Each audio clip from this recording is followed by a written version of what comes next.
Hey everybody, this is Carl back again for another movie spoiler review. And continuing on with the Thanksgiving movie reviews, I will be covering Ocean's 11. Matter of fact, I'm doing the entire trilogy.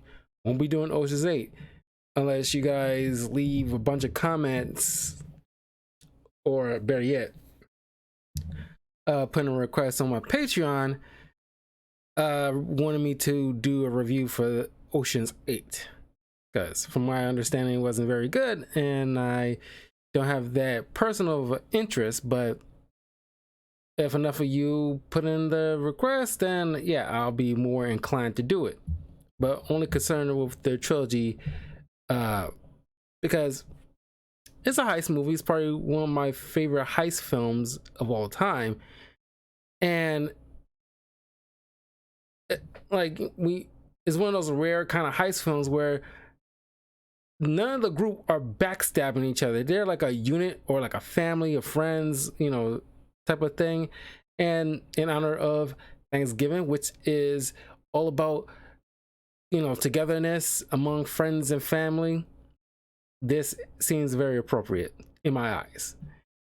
Anyway, uh, this is directed by Steven Soderbergh, stars George Clooney as Danny Ocean, Bernie Mac as Frank Cotton or Catton, Brad Pitt as Robert Rusty Ryan, Elliot Gould as Ruben Tishkoff, Casey Affleck as Virgil Malloy, Scott Caan as Turk Malloy, Eddie Jemison as Livingston Dell, Don Cheadle as Bashir Tarr, Quinn Shabu as the Amazing Yen, Carl Reiner as Saul Bloom, and Matt Damon as Linus Caldwell.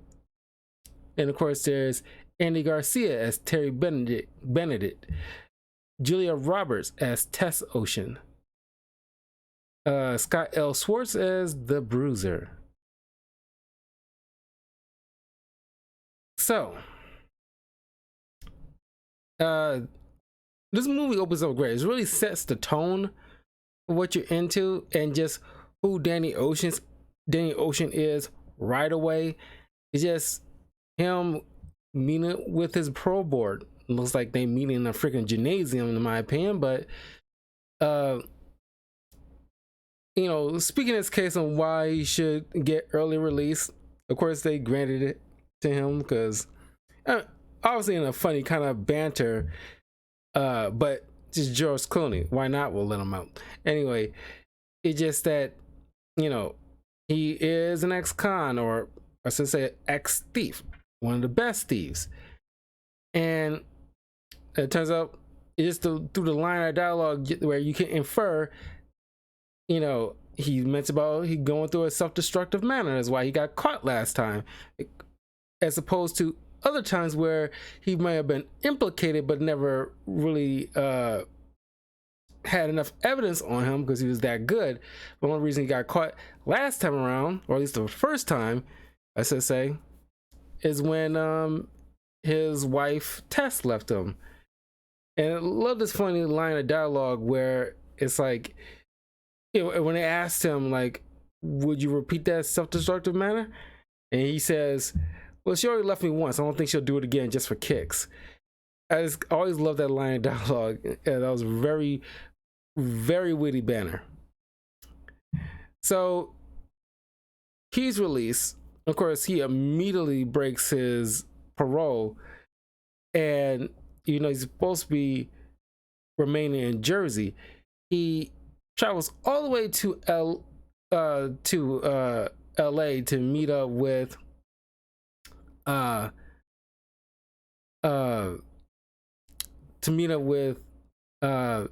Frank, who gives him information about where Rusty is. So that way he goes to meet up with Rusty, who is teaching celebrities how to play cards. And of course, if you grew up watching any amount of TV and movies in the early 2000s, you recognize Holly Marie Combs from Charm, Topher Grace you know, that 70s show Venom, the original Spider-Man 3 Venom. Joshua Jackson, Barry Watson, Shane West.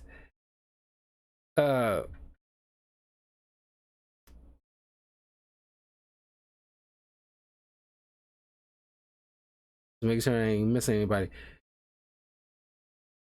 And of course, you know, Rusty isn't having a good time. He's just like he's just these egotistical celebrities, and you know, can't grasp the concept of poker, that kind of thing.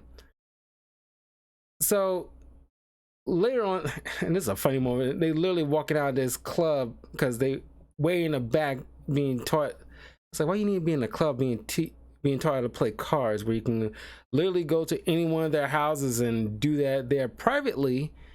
But then again, you want to get this awesome scene where, like, literally, as you know, Topher Grace is walking out, he's getting mobbed by fans asking for his autograph.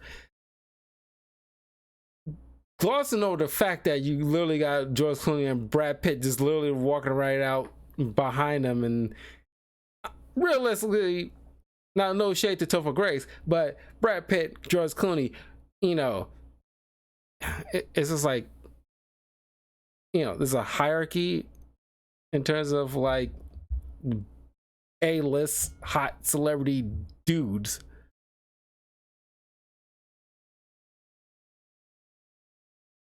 So Danny breaks down his to Rusty. He got another score, and it's gonna be a big one because he plans on robbing 3 casinos: the MGM, the Bellagio, and the what was the third one? The Mirage. Now, little side note here. A couple of years ago, I took a trip to Vegas for the first time, and it's a fun experience just to see certain spots that I've seen, because I watched the Ocean's films like, you know, dozens of times over, and just to see like certain locations. I watch plenty of movies that are set in Vegas plenty of times, but it's just, you know, it's just something about the Ocean's films that kind of register. Given as a heist film, it kind of would make sense to set it in Vegas, where there's a bunch of money you can easily rob. Matter of fact, not too long ago, one of the, I think it was MGM, got hacked, and there was some kind of, you know, robbery or something like that was going on, like at least a couple of months ago. And I thought that was kind of wild. Like, whoa, it's really funny. I'm pretty sure you can look it up and see, because I don't know how that resolved itself, but it happened not too long ago. So it's just a fun spot just to go at the fountain where they stood, and, you know, see these certain locales that it was like seen in tons of movies like this. It was very surreal. I really like that. You know, just something that, well, a side note that I want to express to you guys. It's really funny, and I'm pretty sure anybody who ever visited Vegas probably has somewhat of a similar feeling. Just, you know, or just go anywhere they've seen in the film and actually be there physically. It's very surreal. Anyway, so they go to this location. It's like a office to take these blueprints of the places, and they go to their rich friend named Ruben, who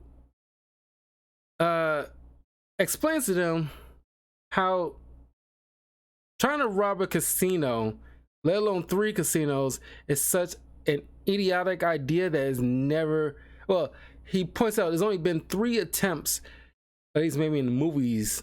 In this movie, it's been only 3 attempts. I'm pretty sure, and realistically, matter of fact, I want to look it up right now. Hopefully, you know, nobody, you know, NSA or anybody else ain't gonna try to, you know, do anything. Let's see something. How many times as a Las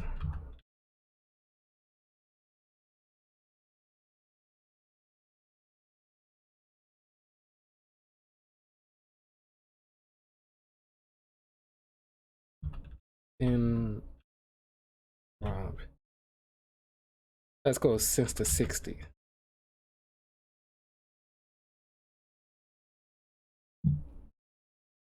Okay, Las Vegas robberies. Okay.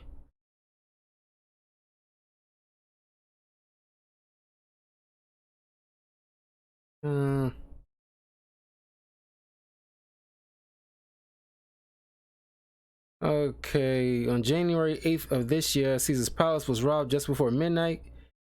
The robber told the manager about, like, give me hundreds, or shoot, blah blah blah. Working in the main casino cage, an arrest report for James Booth said Booth 37 was nabbed just days after the robbery. November 9th, 2022, $6,000 was taken from the cage at Resorts World. Zubad Al-Jarmi, 25, was taken into custody on November 16th, according to reports. At the time, he was on probation for a 2020 robbery of the casino cage at the Vidian.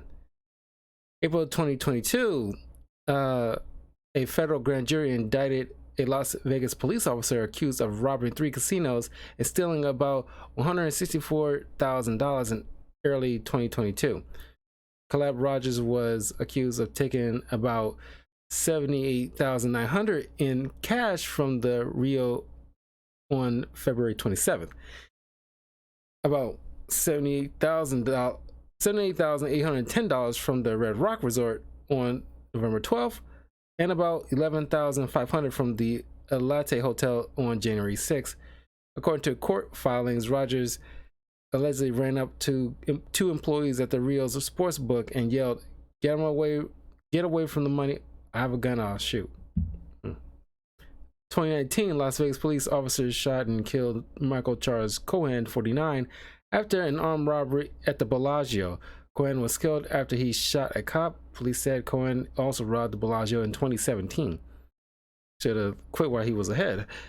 December 2010, Anthony Carlo, the son of a Las Vegas judge, took $1.5 million in chips from the Bellagio and was dubbed the Bellagio Bandit. Carleo was caught after he tried to sell $25,000 chips at a cut rate to an undercover Las Vegas police officer. June 2001, police arrested Jose Manuel Vega, who was the leader of a gang involved in several heists, including the robbery over $155,000 from the casino cages at the Bellagio on June 3rd, 2000. And the Bellagio is getting just wrecked constantly.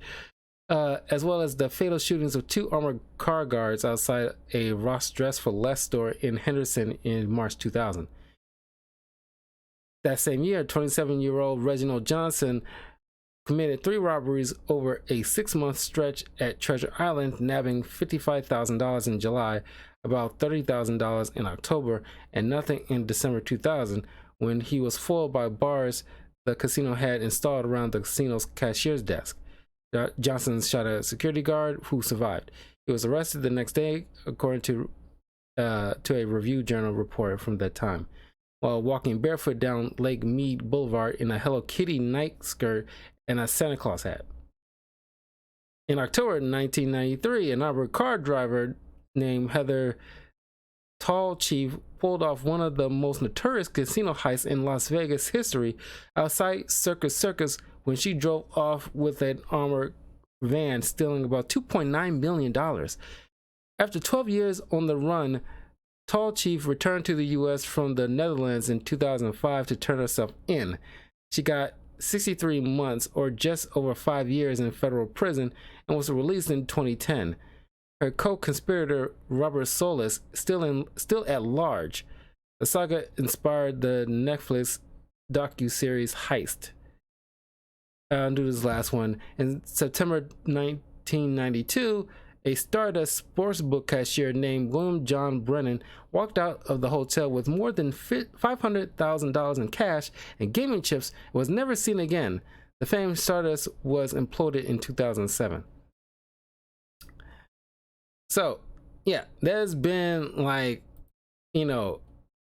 a wild amount of thefts in Las Vegas through that period of time. Only a few have been truly successful. One actually had to come back. Like, it's like, I don't know.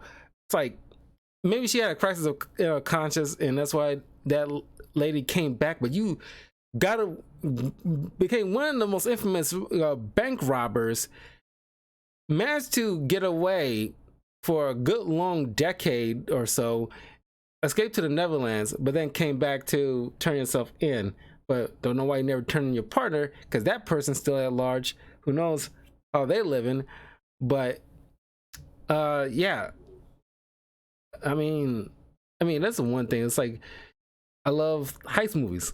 It's always, in terms of crimes, that one's pretty much seems like the most fun if you do it right. I'm not with hurting anybody, but in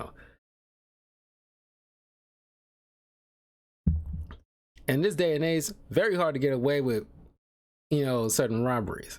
But Ruben discussed to Danny and Rusty, there's only been 3 successful robberies, or at least attempts at a successful Vegas robbery. One is in the 60s. The guy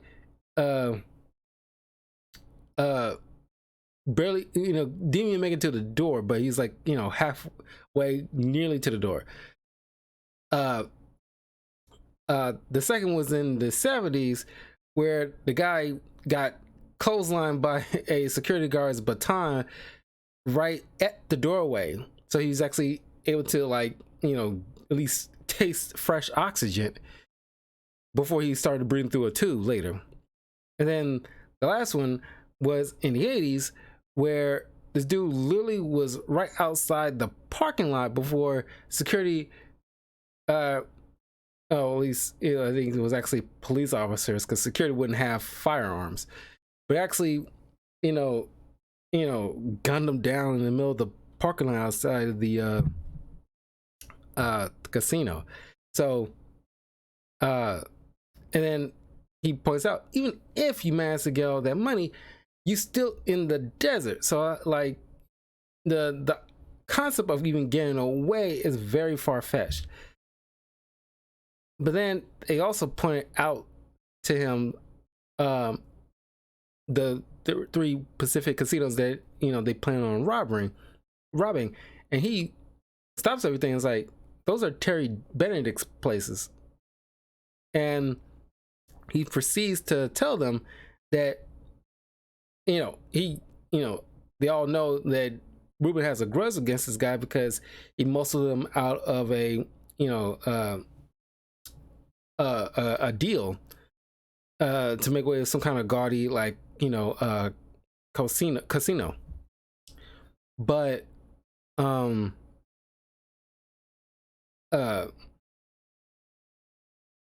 he also explains to him, and this gets very like Kingpin, Vincent D'Onofrio, Wilson Fisk level of like dangerous dude you do not want to mess with, where he explains that if you plan on robbing Terry Benedict, he better not know you're involved, because back in the day, if you rob a guy, he'll whack you and that'll be it. But with Benedict, he will whack you, but then he'll start getting to work on you, because he would because Linus later explains that last time somebody tried to cheat at one of his casinos, he not only got this guy arrested, but he bankrupted his brother-in-law's tractor company and all this other stuff. So it's kind of like Kingpin, where it's like he doesn't just get you, he gets anybody that you even made in your family or any friend that you made in contact with. He will gouge you to your core. So it's like that really heightens up the level of intensity, even though this is like a this is not like a gangster movie or anything like that where like somebody will break your legs or anything like that, but it still heightens the severity of the situation of you know the consequences of this failing. But Danny is adamant of continuing, so they decide they need to get a crew together, and they gather some that they know, but a few others that they need to recruit. So of course you got Frank, who is a con man, along with Saul. The Malloy brothers are just gifted mechanics, or like the wheelmen. You got the amazing Yen, who's the what they call him, well, he's like an acrobat expert, but they gave him another moniker, Grease Man. Somebody who can slip through certain things in tight spaces. Ruben supply, giving them like the money to supply their to finance their scheme. Levinstein, who's the electronics surveillance expert, and then Basher is the explosive expert. Now, and then Linus is the pickpocket. Now, I wanted to take a moment speak about Basher and Linus. Basher, I love Don Cheadle. I'm not sure how many British people or anybody from the UK sees his accent, hear his accent, and how they feel about it. Is it very? It may not 100% authentic, but some they're not British folk, but I always heard people talk about this accent, and they never thought it was it's like very over exaggerated in terms of a voice, whereas like Noster right up, we're in Barney Rubble trouble. It's like I heard a lot of British people talking movies and TV shows. And there's a fair bit of British slang I've heard. Not, I mean, like, only maybe a few of Basher's lines are like realistic words that British folk will say.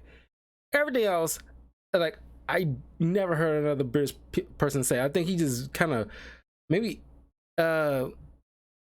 improvised some of that stuff, but it's just like, what are you doing? It's like, kind of like the polar opposite of what Benedict Cumberbatch does when he's trying to do an American accent. Then Linus, if I have like one gripe, like more so of a nitpick, but it's like personal gripe that always sticks out every time I see these trilogies, and it's just Linus seems like a twerp, like a kiss ass and a twerp. And it's like he's like, it's like, spoiler to Ocean's 8, but it's been out for like several years at this point. But he has a cameo. He's the only original cast member of the original trilogy to show up at Ocean's 8. And I guess he carries himself more like mature and well established and more knowledgeable thief in that one. But in all these three trilogies, maybe he's slightly better than the third one, but it just seems like, especially when he talks about his parents, and it's like it seems like he hasn't gotten out of that teenager phase. it was like this, I don't know, it's just maturity is just like out of whack, and I just never like Linus. It seems like just like the of course he's supposed to be like the new kid on the block, but I mean he's good as what he does, but just like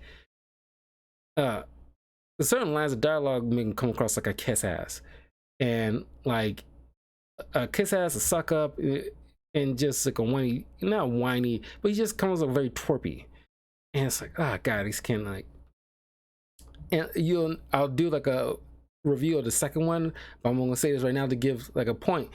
The second one, he's sitting like just begging, like, I want to be a part of discussion with my Sui. Come on, I just, like it's like he, is very thirsty and just, lay back and chill. Like he's desperate to prove himself, and it's like, because here you find out that his dad is also a former thief, but he changed his last name because he doesn't want to feel like he's trading on his father's name to get like certain special treatment in like the thief community. But they gather all together, they all travel to Vegas, and Danny explains the plan to them about all the security measures Benedict employed to where that you can't like fake certain identifications or codes or even tunnel underneath the safe that they plan on robbing, because they have security measures to even like get even several feet underneath there. So as Rusty put it, if a groundhog was to nest there, they would know it. So it's like tunneling is out. So they gotta do like a workaround, and they point out that the night they're gonna rob one of the casinos, because that's where they're gonna gather all the money, because it's during like this fight night where they're supposed to house $150 million, because a casino is supposed to carry a certain amount of money for people on any given day, but that is like doubled or even tripled during like things like a fight night, where people will be a large gathering of people and high rollers will be showing up.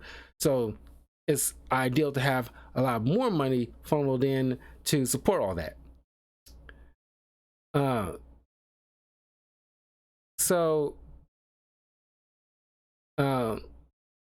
They get Linus to shadow this guy, which you find out about him like sending the guy who cheated at his casino off the river and taking his brother-in-law's tractor business. Rusty soon discovers that Terry Benedict is in a relationship with Tess, Danny's ex-wife. He is fuming and pulls Danny to the side and lays it out like, please tell me we're not here because Terry is with your ex. And of course it is about that, but he assures Rusty that it's he won't have to make that choice between her and the money, and everything will work out fine. But he constantly keeps like stopping by to talk with her, who eventually Terry made him. So now he's flagged, so there's certain things he cannot do anymore, because as soon as he even attempts to walk into any of Terry's establishments, he will be arrested on the spot. And he's already breaking the law because he wasn't even supposed to leave the state as the requirement of his parole. And I love the moment between him and Tess, because even though she wants to be done with him, given the fact that the lying, the thieving, as he put it, he's only lied about being a thief. He never lied about anything else to her. But he asked her, does Terry make you laugh? And I love this line of dialogue right back, but she just says, well, he doesn't make me cry. And that does, anyway, well, who's been in a long-term relationship with understand that does hurt when it's like somebody who you give all your trust and love to betrays all that, and that would, you know, they would end up making you sad. And you see here, because she's expressing what she never got the chance to express when he got hauled away to prison. She never even bothered to visit him because he just called it quits then. So now Rusty, you know, make the declaration that Danny's out because now his involvement puts everybody else at risk. Otherwise, they have to call the whole thing off. So, you know, Linus takes up the spot and as like you know, part of this rules to where it's like some kind of security board or something like that from the Games Commission. And because Frank is there as like a blackjack dealer, and it's like, oh well, we have to pull him aside because he's wanted for, like, you know, cheating and all this other scandal stuff. This is a whole rules just to, you know, put one over on Frank, while Livingston got, got locked into his surveillance system so they can monitor everything that's going on in the casino. And then, oh yeah, Linus, another thing is annoying thing where they got a little hiccup when they trying to, like, you know, cause, like, you know, structural damage underneath the casino at night, so that way, you know, there's a brief shortage where they can get in.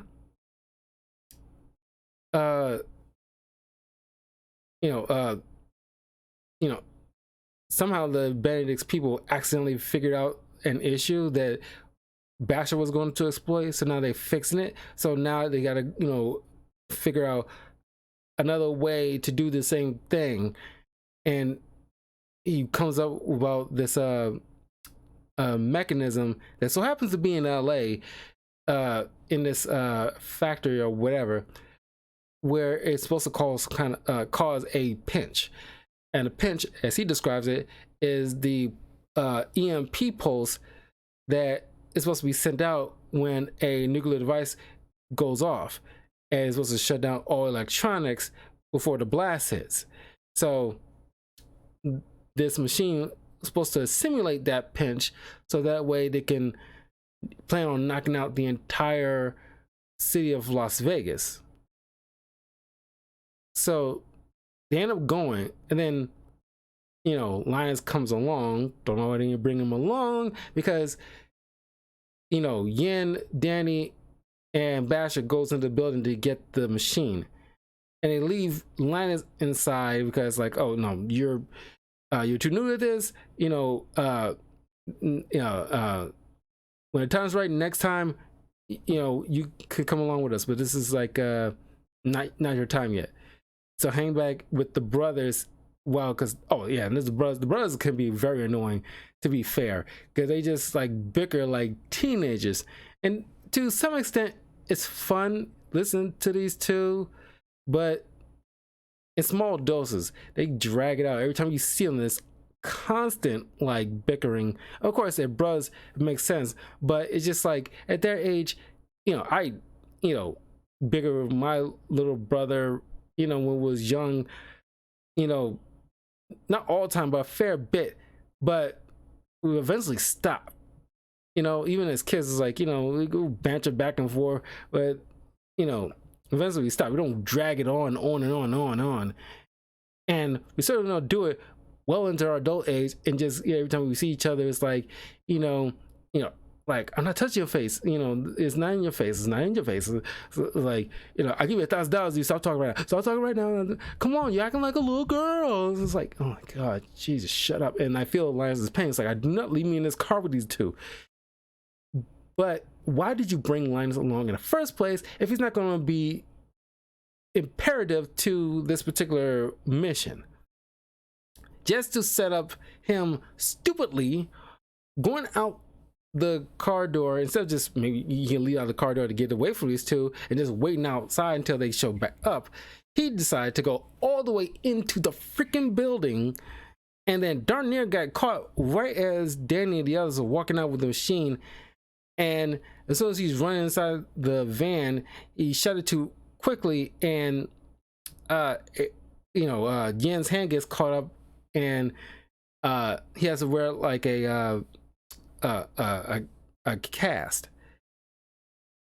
So that nearly got botched up because Linus was like too impatient. But it's like, once again, why'd you bring him on this little mission? Could have just left him in the hotel with Livingston and Rusty.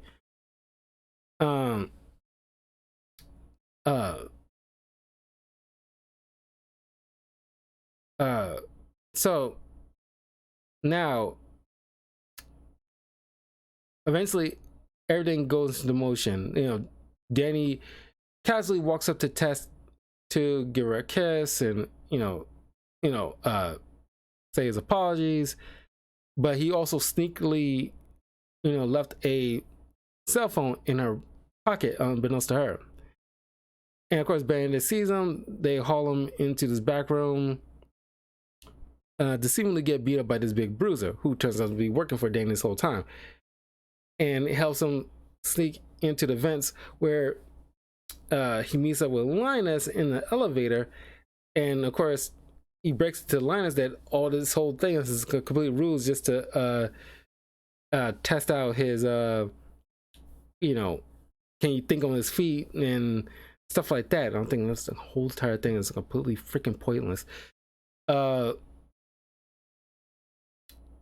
then they like Jason Bourne and Batman literally zip line into the ground when Basher sets off this EMP, and Rusty's getting on the phone with Benedict to make his demands. It's like because he used the phone that Tess realized it was in her pocket. Either lose half of the money privately, or you'll lose all the money publicly, because we will like blow it all up. You have your man take half of the money, take it to the van that will be parked in front of the building with the camera. Any attempt to make your way to the driver, or is any kind of like fooling around with the bags, everything gets blown up. Of course they end up following the van to this runway. The car blows up, but they realize the bags is filled with like flyers for prostitution, and but then it called the SWAT people to come infiltrate this vault to try to catch somebody, but nobody's there, and the money's missing. So Benedict sends the SWAT guys away. Then after a few minutes, he took notice to something, and he asked his casino floor manager to look at the security tapes again they were looking at earlier. It's like, does the floor on the security cameras has the casino logo on it?